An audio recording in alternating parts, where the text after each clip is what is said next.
Good morning, Australia. Been a while. Tara, sama muna kayo sa aking mahiwagang Ubo run. Babiyahe lang tayo. May promo. May promo kasi si Uber Eats sa 35 na biyahe from yesterday until today until Thursday. May makukuha kang $85. So hindi naman natin kukunin ng isang araw yung 35 trips, but kuhanin natin at least 20, tapos bukas ulit, diba? Hindi naman tayo patayan. As long as may kinikita lang tayo kahit days off, we're all good with that. 35 trips, $84. So try natin siyang kuhanin ng 20 trips today, and then 15 tomorrow, para at least pag nag 20 trips ako, makukuha ko yung pangalawa, which is yung $21. So let's go. Hey man, medyo late ako nakapag-start. Dapat 8:30 max, 8:10 na. So good as long as you start. So let's go. We're starting. So may favorite spot ako as an Uber Eats driver. Yun yung malapit sa amin na mga lugar. Yun yung Woolworths and other restaurants na nearby lang sa bahay. At may nakapasok ng gagamba sa kotse ko kasi may sapot na sa loob ng kotse. Dang. Okay. So, biyahe muna tayo. Let's go. Oh! After 12 minutes, naghintay ako dito sa favorite spot. Meron na tayong booking. $6 first. Let's go. So, na-deliver na natin. So, dito tayo sa isa sa mga parang old, ang tawag nila dito, home for the aged. Hindi naman home for the aged, pero yung mga parang village na mga matatanda. Ang ganda ng bahay nila dito. So yan, kaya muna tayo. Drive na ulit. Mamaya na ulit. Nakakunin na ba? Hindi pa. So, meron tayong pick up na dalawang order sa isang restaurant, Duwati. Hindi ko lang alam magkano to. So, damputin lang natin. Tara, samahan nyo ako. Yun, nakuha na natin dalawang package. So, pares kape. So, deliver. Tara, let's go. Fourth delivery. Not so bad, $5 sakto. 3 minutes lang from the pickup area. So, let's go. Pang fifth delivery, fourth delivery. Nakamagkano tayo? $23. I-start tayo 9:10. Nakakuha tayo book ng 9:22. Not so bad. Pwede na. Medyo slow day, but it's okay. Pick up sa McDo, deliver sa Tatao. Gaano kalayo to? Oh. Woo. Let's see. I have an order. Confirm order. What? Head to your drop-off at 6 minutes. 69121 East E Street. Let's go. Okay, may na-pick up na agad tayo. For Coles, 4 minutes away from the last delivery. And then, magkano yung huli? 6.58. So, itong pick up na to parang $10.50 something. And then, madali lang kasi pupunta ka lang ng click and collect, tatawagan mo sila, di-deliver na nila. That's Coles for you. That's nice. So, let's go. Pick up.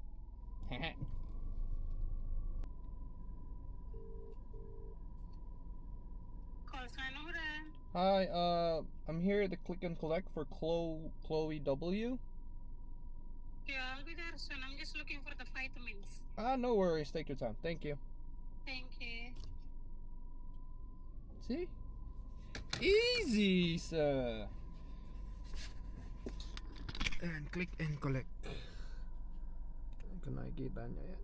Click and collect. Uy, ayaw mag-unlock ng kabilang side. Yan. Click and collect yan. Yan. Yung yung pinagpa-parkingan namin. And then, just to show, yan yung last delivery natin. Oh, pindot.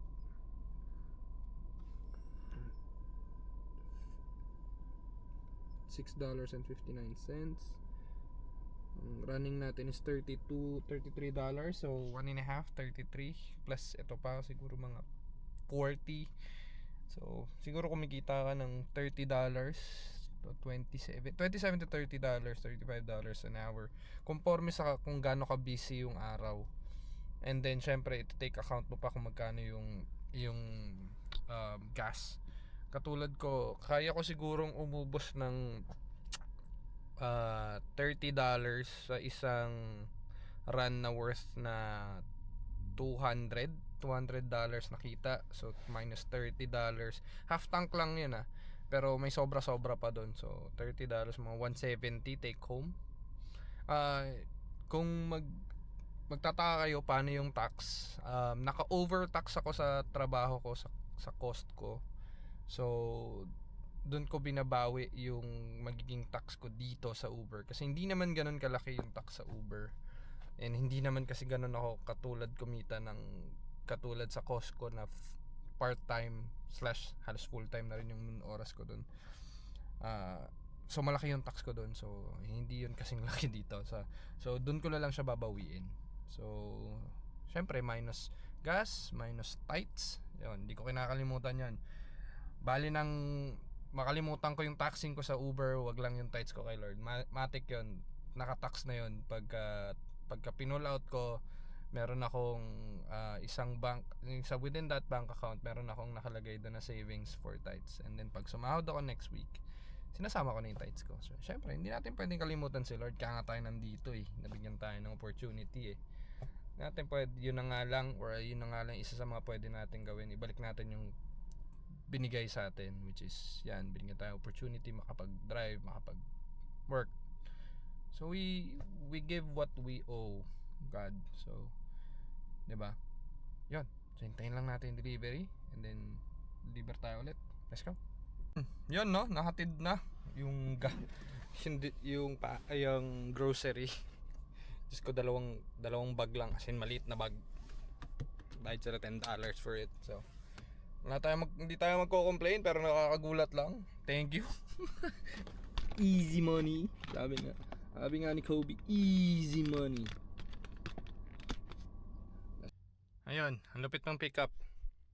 Naglakad ako pero okay lang, pero liit. Let's go.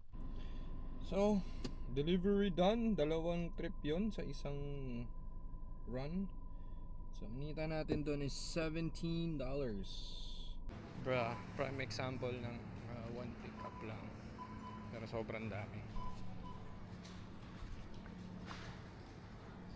So, how many? 12, 13 bags? 15 bags?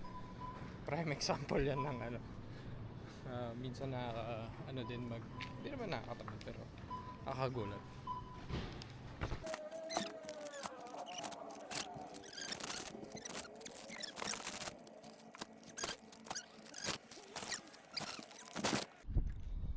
Second run on our second balik, kukanin natin yung isa, although mas konti naman yung mga 5 bags, ganun lang. Let's go. So ito na, mas konti ito, diba? Mas konti, pwede na karga tapos deliver tapos kuha ulit. Let's go. So ang tanong, paano diskarte? Kasi puno na yung trunk, di sa gilid tayo. Let's go.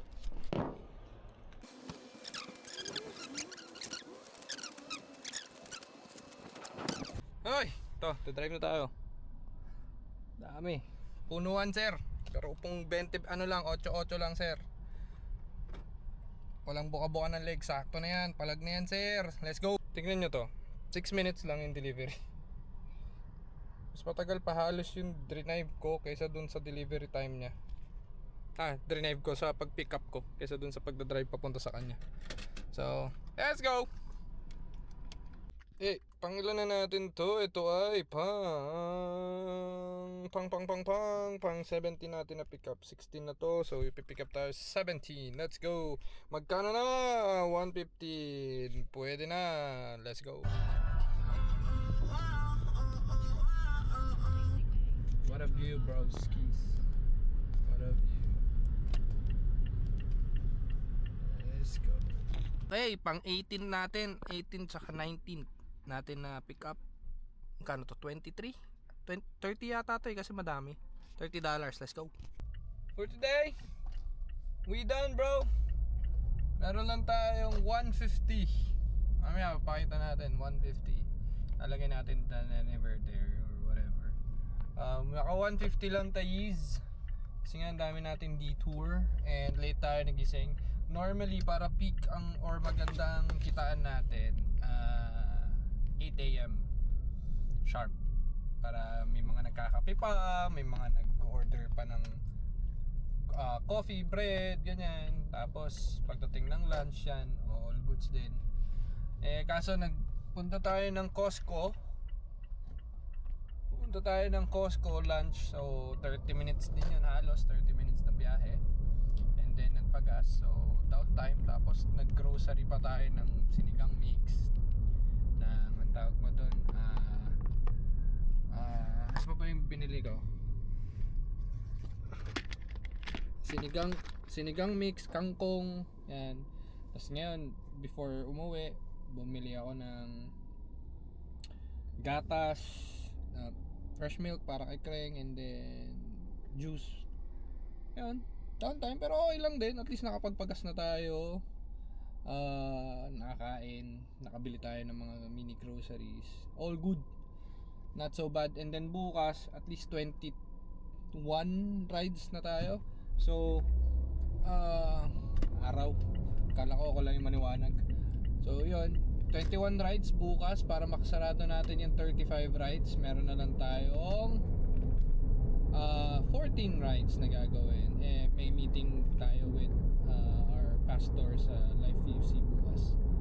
So kaya naman, kaya i-down yun yung 35 na yun. Yung total of 35 trips today and tomorrow. So I'm down 21, so 14 to go.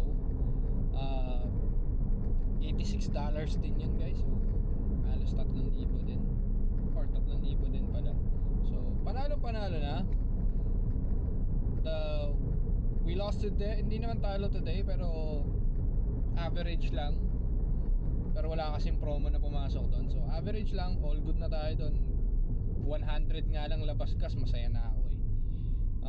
Bukas maganda to kasi 80, tapos plus yung babiyahe mo pa na 15 trips. Sana i-bless ni Lord ng mas maganda yung trips natin bukas, mga tipong Woolsworth na run, $20 kada run, mga ganun. Syempre, pero kailangan natin gumising ng maaga. The early bird catches the worm, and the dumb worm dies early. Ba't ka naman kasi gumising ng maaga, worm? Nakain ka tuloy ng early bird. Charis. So yun, bukas tutuloy ko yung mini vlog natin ng Uber. Ginagawa ko to every off ko sa Costco. So mas okay kasi. Okay din ako sa ganito. Additional pera 1 to 2 to 3 to 400. So pinakamalaki kong nakuha is 400 in 2 days. So mga 200 to 250 to 220, mga ganun, basta to 450 yung pinakamataas ko. Pero with promo yun, guys, ha. With promo yun na galing kay Grab. Hindi yun yung normal days. So yun, masaya naman. Kahit may PC na tayo and all, nag-iba yung, paano ba masasabi, nag-iba yung pananaw ko na pwede naman ako maglaro after ng trabaho. Dati kasi basta free time laro eh. Ngayon parang kita muna tayo bago tayo maglaro, para at least pag may gusto ka, may gusto sila Kreng, or yung mga kailangan bayaran, mababayaran natin, di ba? So nagmamature kahit kaunti lang, pero goods pa din. So thank you Lord pa rin sa mga biyaya. Masarap. Masarap yung ulam, sabi ni Tina, yung sinigang daw eh. Siyempre nasa akin pa yung sinigang, mix mo namang luto na yung pagdating ko doon. So ano to, mga 2 minutes na lang, liliko na lang ako dito sa bahay na eh. So maraming salamat. Tomorrow ulit. Let's go.